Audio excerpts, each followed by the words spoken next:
So guys, just sit back, relax, and enjoy the rest of the video. Like I always say, I can show you better than I can tell you. So I hope you guys enjoy, and I'll check back in with you guys at the end of the video. Mwah.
And guys, one thing I wanted to make sure to tell you, always section your hair. It's way easier. You see where your guide is, you see how your hair, you basically are building the foundation of how you want your hair to turn out. So make sure to always section your hair, and mostly always start the curls from the top of the head so everything goes down in a flow. I'll explain that more to you guys. If you want to know more about it, leave a comment below and I'll explain it further.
So here is the finished look, guys, and these curls will last her forever.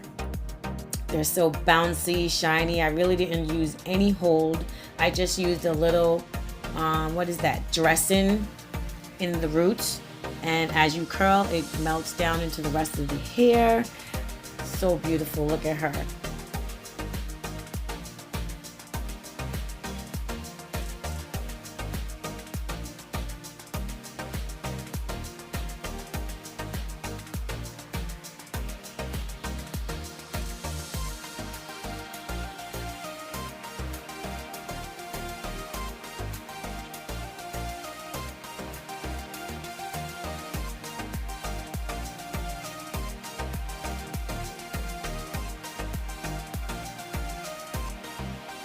You can style this 2 ways. You can throw a ponytail up. You can throw a braid at the side 2 ways. You can style this 20 ways. So I hope you guys enjoyed the video. Stick around and look out for the next one. Keep your post notifications on for when I post a new one. And if you're new here, guys, hit that subscribe button and stick around and join the handlers. And I'll see you guys in the next video. Mwah.